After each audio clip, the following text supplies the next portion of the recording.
What's up, guys? Welcome to Among the Fence, my YouTube channel writing music reviews. My name is Aaron, and today is a very special day because today is my birthday. Well, actually, not like today, that like the day you're watching this, but the day that I'm filming this. It is my birthday, so you won't be seeing this for a couple days later.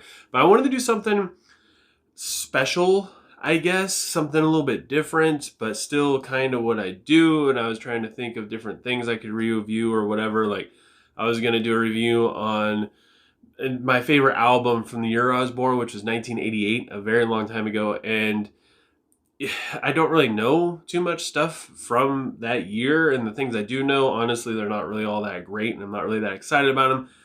So I was just racking my brain for a couple days, and then it dawned on me, my channel name, Among the Fence, comes from the band Coheed and Cambria, and a lot of people have been asking me to do reviews on any of their albums. And I figured that this would be the best time to do a review on their debut album because there's also a song in there titled 33. So it kind of works out even though there's no correlation to the age or anything like that. But for anybody who doesn't know, Coheed and Cambria is a prog rock post-hardcore band. They come from New York. They've been around since like 1995. They have nine studio albums out right now. Well, they're working on their 9th one. It should be out, I think, sometime next year. But most of their albums are concept albums. So, like any concept album, I feel the need to dive into it and give as much context to the songs as I possibly can. Because Coheed and Cambria, the band consists of the singer Claudio Sanchez, who is the vocalist and the rhythm guitar player, and he writes most of the music and the lyrics and everything. It comes from a comic book he wrote titled Amory Wars, which is about Coheed and Cambria, a couple and their son whose name is Claudio. Apparently Claudio really wanted to be in a comic book, I guess, in the story, and the world that it takes place in is kind of like a mixture between Star Wars and X-Men. Honestly, it's very much as Star Wars and X-Men. And it all takes place on like this universe. It's all connected, all these different planets, and they're all connected through this blue light laser thing, which is called the keywork. And the whole thing in and of itself is called Among the Fence. Hey guys, future Aaron here from the past. It isn't actually called Among the Fence. To say that you're among the fence means that you stand with the people in that universe, and to say that you're one among the fence is kind of like saying, hey, like, I know Coheed and Cambria and I understand what they are. So like if you ever run into somebody and it's like at a Coheed concert, like they'll be like, are you one among the fence? Like, do you actually know their stuff, kind of thing. The whole thing is actually called The Fence. So yeah, just thought I'd clear that up. And that is where I got my YouTube name. A lot of people call me out for it every once in a while. I'll get somebody on there that's like, hey, Among the Fence, I love Coheed and Cambria. It's very rare, but it does happen. And most people will either know it from a lyric from a song or just from reading the comics. So yeah, this is going to be a pretty deep dive into this album. It's only 10 songs, but it might take a little bit just because if you listen to these songs, there's a lot of things being said that you probably don't understand. And hopefully, maybe if you've never listened to them before and you don't understand it, or you go into it, it won't sound as weird. And if you have been listening to it for, I don't know, this album came out in 2002, for almost 20 years now, and you have no idea what it's about, hopefully, maybe you might learn today. So within this universe that Sanchez, I will refer to the main singer as Sanchez because the main character in the comics is also named Claudio, and it would just get a little weird. So Sanchez created this universe, which consists of Coheed and Cambria. They're married. They have 4 children. Some of the stuff I might not be 100% accurate on just because it's been a little while since I've read the books, but I believe the oldest is Claudio. And then there's Josephine, and then, which I believe they're in their like teenage years. I'm pretty sure Claudio's in high school, maybe 12th grade, somewhere around there. And then there's the 2 youngest who are no older. I think they're in car seats. So, I mean, they're like 5, maybe 6, 7, somewhere around there. And they are named Maria and Matthew. And the album opens up with the title track song, which is basically just like a haunting instrumental thing. And then it goes into the second song, Time Consumer, where Coheed meets this guy who tells him that his family has this virus called the Monstar virus. It's a stupid name. It reminds me a lot of Space Jam, when the little aliens turn into the big super duper basketball playing things. Daffy Duck refers to them as Monstars. That's what I always think of when I hear this. So there's a Monstar virus that they could turn into these monsters and start destroying the key work, and it'll be havoc among the fence. And he tells him in a way that, hey, like, you got to take care of these people. You gotta kind of kill your family, bro. Because if you don't, the world and the universe might end. And this guy, his name is Mayo Defton Wolf, or General Mayo Defton Wolf. And he's kind of like a Darth Vader, I guess, in this universe. So he's not like the main guy. And he convinces Coheed that he needs to kill his family. And that's what Time Consumer is about. He gives him this poison to take back to his two youngest kids, Maria and Matthew. And in the song, the vocal performance to me is phenomenal. Sanchez's voice is a little tough to get into because it is really high. The first couple times I listened to Coheed and Cambria, it was not it. I was not into it. It took a little while for it to grow on me, but it sounds so good. And like the intro to this song is one of the most beautiful interlude things that happen. It goes on for about a minute. It's fantastic. And then his vocals mixed with distorted guitars, which are there's tons and tons of gain on these guitars. And then there's an emotional buildup going in the pre-chorus as Coheed is kind of expressing his frustration, wanting to go back in time to prevent his kids maybe from even being born. And then the chorus is a tearjerker as it's taken straight from the comic book, where he says, Maria, my star, Matthew, good night. And he's basically holding his kids after he's poisoned them and they're dying in his arms. And then once we get to the bridge, he starts to realize that he's been lied to.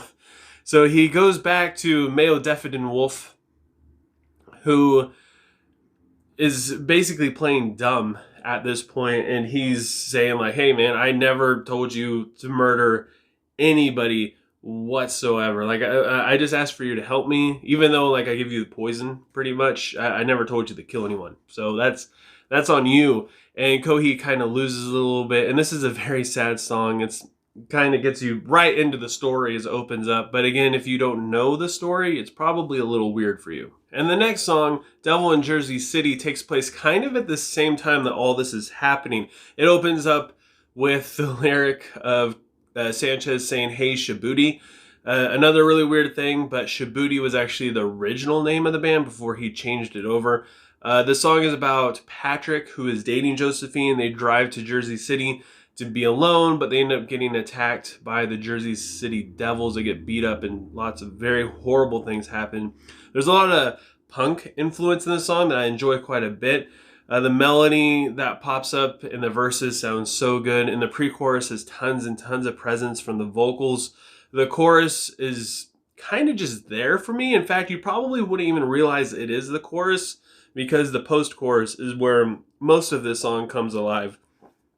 It sounds a lot more like a chorus to me. In fact, when I was reading the lyrics a long time ago, I was very shocked that it wasn't the chorus. And the performance and the lyrics are phenomenal. It's super catchy. The bridge has this interlude that has a beautiful, clean guitar in it, and the outro has distorted vocals. It just sounds straight up chaotic. So the real reason why Mayo Defton Wolf, or I'll just call him Mayo from now on, which is a pretty silly name, but yeah, so Mayo decided that he wanted to trick Coheed into killing his family because he's working for a guy named Willem Ryan, who you could consider to be like the Sith Lord. And the only person who can defeat him is in like this prophecy, and he's referred to as the Crowing. And you could consider him to be like Neo, like maybe like, yeah, kind of like Neo in the Matrix. He's considered to be like the one, or maybe even Luke Skywalker, but he doesn't really. Yeah, it's just people, it's someone that he's feared in a prophecy. Harry Potter to Voldemort, kind of. And so he knows that it belongs to Coheed. He doesn't know which child it is. He just knows he's got to kill every single one of them. So there is a Monstar virus, though. and it does live in Coheed. And what happens is when it's awakened through some type of serum virus thing, he turns into like Wolverine and Juggernaut, but in like a berserk kind of thing. He just loses it. He can't really control what he's doing. He just goes insane, starts killing people. And the next song is called Everything Evil. And what has happened is Mayo has given these dragonflies this serum virus thing that will awaken Coheed's berserk kind of mode thing. And he releases the dragonflies that end up stinging Coheed, and they make him transform into the Monstar. And he goes to star 7, which is in the keyword. It's an actual like planet. And he destroys it. He destroys the entire star. And his transformation causes Cambria to transform into the failsafe, where if Coheed does end up transforming, they kind of need a way to stop him. So Cambria was created to be the thing that's able to stop him. And after she transforms into what's called the White Ruiner, I believe that's what it's called, she ends up killing Coheed on, I believe it is star 7. And then after, like, once her mission's done, because she goes kind of berserk too, she realizes what she's done, and then she ends up killing herself. And the song opens up in kind of like a bluesy, ballady kind of thing. And the focus is mostly on the storytelling, which this is kind of weird because it's the first and only single to be released off this album. And it's the most awkward. It's kind of a slow burn of a song. It's just very drum focused. Like I said, kind of bluesy, jazzy in a way. The pre-chorus does pick up quite a bit, going into a fairly big sounding chorus.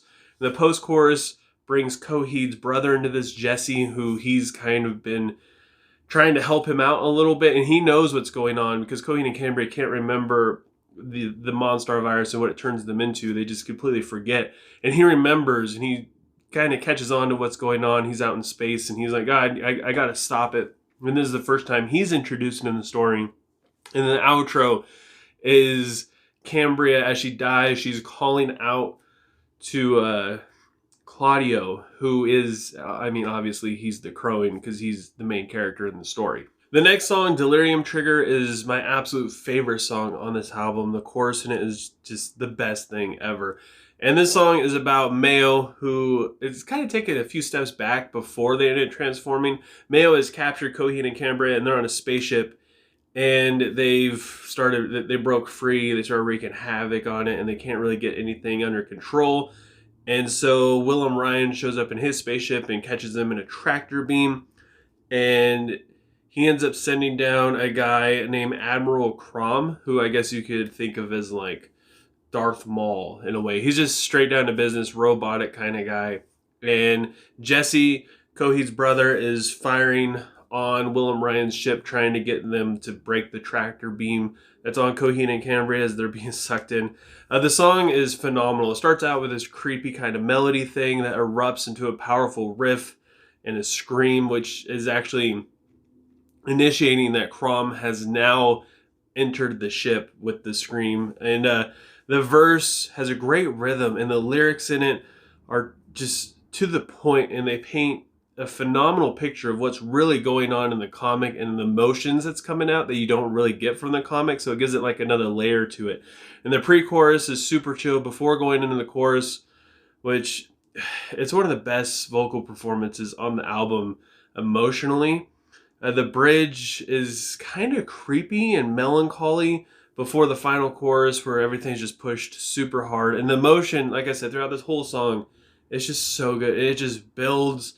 And there's a simple riff pattern through it, which is, like I said, simple, but it's very creative. It just works easy. It's just easily my favorite. The next song, Hearshot Kid Disaster, is from the perspective of Willem Ryan and Mayo, as this entire family's been completely decimated, but they can't find Claudio. He ended up running away, and he escaped on what's kind of like a trash barge or like a trash truck kind of thing, but it's in space, and he just kind of hopped onto the ship to get off of Earth, and he doesn't even really know where he's going. And the song starts out with this really groovy riff that becomes super heavy. The gentleness in the vocals make this song great, knowing that Willem Ryan and Mayo are not being calm whatsoever in this situation. In fact, they're very angry. They're even threatening to start just burning down places looking for them. And even the pre-chorus has this chill, longing kind of vibe to it as it goes into the chorus, which has probably the best and catchiest hook on the entire album. The bridge is kind of weird, not gonna lie, but it does flow really well into the outro, which is absolutely beautiful and has a great climax to the song. So in case if something went wrong in Willem Ryan's plan, he decided to unleash these creatures on Earth called the Onstatine priests. They're kind of like vampire gargoyle-y things. They're pretty terrifying, but they end up going and even chasing down people who are friends and family of Coheed and Cambria for, I don't know, just to torment them, I guess. So after the thing happens with Patrick and Josephine in Jersey City where they get attacked, Patrick takes her home, drops her off, and she ends up getting her head smashed in by Coheed with a hammer because he thinks he has to kill his kids. And Patrick witnesses this and he runs away in his car. And the song 33 is the side story of what happens to Patrick, because we see him later on where he ends up getting killed by one of these priests, but we don't really know how it ends up happening. So this is kind of like what happens after he sees this thing. And he goes and he gets in his car. And the song is named after his license plate, which is 07, kind of like an asterisk-y looking thing, and 33. The lyrics are from the monologue that he has with himself as he's running away. And the melody and the riff in the song kind of feels all over the place. The bridge is very lighthearted, which is kind of weird because this is a life or death situation for him. And it has a really powerful hook thanks to the backup vocals coming in. The bridge has like this descending quality, but nothing really stands out to me in this song. And Sanchez even mentions that this is kind of a song that gets overlooked. Patrick's a guy that gets overlooked. And they even say that this is probably their least played song live. So Claudio has a girlfriend, and her name is Nuo. And in the song June Song Provision, June Song is like the pet name that he ends up calling her. This song is about, well, I guess the lyrics are taken from a letter that Claudio writes to Nuo after he finds his family's been killed, because he comes home and he sees the twins are dead. He sees Josephine's head smashed in. He runs into one of the priest things and he freaks out and he runs away. And before he jumps onto this kind of space trash truck thing, he writes a letter, and it's got a lot of feeling in it. It has a really good riff, and honestly, the riff has a strong metal quality to it, and it doesn't really have a chorus per se. It's mostly just all verses and a bridge, but the bridge is fantastic. The guitar parts are very creative. It's very, very proggy in a sense. It has a strong structure that makes it very unpredictable, especially when the lyrics are kind of like a ballad. Everything just feels like it's all over the place. The lyrics don't really rhyme all the time, but it's still a great sounding song. I love how it tells the story of like kind of what's going through Claudio's head as he feels like he's leaving the love of his life, even though it's just a high school fling thing. And that's where we have the song Never Ender, which is actually named after the gun that Claudio has as he is now traveling through space going where he doesn't know. And it's kind of just his only protection. Claudio has kind of come to the realization that his girlfriend, whose name is Nuo, probably won't be waiting for him. And he's kind of adjusting in his perspective and in his life on what's really important right now. And his high school girlfriend is probably going to be fine, and he needs to worry about himself and what he's going to do. The song is pretty heavy with the bouncy melody. The verses are just just straight up chug fest, as Claudio's vocals sound really good as they're more higher register. It's a little sad and full of longing. The chorus says, "Point your gun in another direction," which is literal and figuratively, because he actually does end up pointing his gun out at someone once he gets to like this trash heap planet, and he's kind of like a slave in a sense. And it's also figuratively, as in point your gun in a different direction, as in like I have different things to focus on right now, rather than my girlfriend, who is probably just gonna keep going to school. Now we have the closing track, which is Godsend Conspirator. There's a girl whose name is Mariah, who happens to be Jesse's girlfriend or partner kind of person in their space adventures. Jesse, if you don't remember, is Coheed's brother. And as they find out what's going on with Coheed and Cambria, and they've been captured and they're taken to the place where the fireflies are going to sting him and he's going to transform, she attempts to stop it. So she has a gun and she's going to try and assassinate Mayo while the transformation is going on. She ends up missing. She ends up like in a firefight thing, and she ends up getting caught, I guess you could say. Mayo ends up sneaking up on her, catches her, and her head is delivered to Willem Ryan. It's pretty gruesome, I guess you could say. The music reminds me a lot of something like Hootie and the Blowfish would have wrote. It's very upbeat, kind of cheerful, which is kind of cool for how dark this scene is. Coheed and Cambria are really good, or I guess Sanchez is really good at writing music that pulls out the emotion in the songs, but also like the music is very lighthearted as he has a lot of the emotion in his voice about what's going on in the story. The chorus is absolutely full of the passion in that, and the confrontation as Mariah is getting captured. The interludes builds up into the outro that kind of sums up the story. It's like the outro it's kind of long, but it sums up basically everything that's happened. Like Claudio's lost now, everybody's dead kind of thing. And because of this, it's basically the perfect closing for the album, especially if you're going through and reading the book at the same time as this. It ends kind of on the same note. Now, trying to stay as unbiased as I possibly can, because it's very obvious that I love this album. My channel is named after the band, and this is probably my favorite album from the band. Honestly, the first half of this album is full of heavy hitters, and the back half is more creative and comic specific, and it's kind of where it loses me a little bit. We don't have as many really cool riffs, catchy choruses, like bouncy fun verses, things like that. We don't have any like super epic bridges.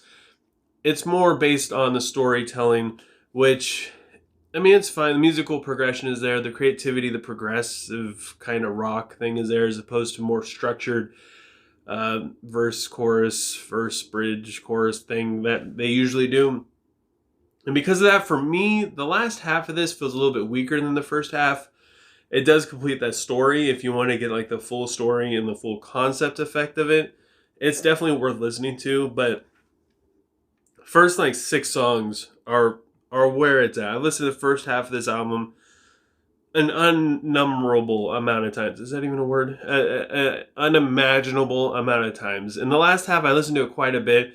There are some other songs. There's like a B-side, and they have some of the demo stuff on like Spotify or the album. But I mean, as far as anything that's wrong with this album, it was made in 2002. So I mean, if you want to get really super technical with the production or whatever, I mean, to me, it doesn't really matter all that much. It's a bunch of distorted guitars and Claudio screaming at you with a high-pitched voice. So if that's an issue for you, mostly the high-pitched voice, I get why you don't like it, because I was there with you. I hated Coheed and Cambria because I did not like the voice. But the more I listened to it, it kind of grew on me a little bit. Kind of like drinking, I don't know, just black coffee, I guess. So with all that said, in all honesty, I gotta give Second Stage Turbine Blade by Coheed and Cambria a 8.8 out of 10. And I know that this review was very long. I know a lot of people don't really care about Coheed and Cambria nearly this much, but you know what? It's my birthday, so I don't really care. I mostly just did this for me and anybody else who enjoys this band and wants to, I don't know, dive a little bit further into the songs and what they're really about as they're singing Time Consumer, like Maria My Star, Matthew Goodnight, and they have no idea who these people are. Hopefully they can understand it a little bit more. In fact, if you're this into them and you're into the story, I highly suggest getting the comic books. They're like, I don't know, $20 or something like that for like it's like 400 pages worth of a comic book, which is Second Stage Turbine Blade. There's 2 other ones, which is Keeping Secrets, which is their second album, and then there's Good Apollo, which is their third album, and all of them complete the comic for the most part. I highly suggest doing that.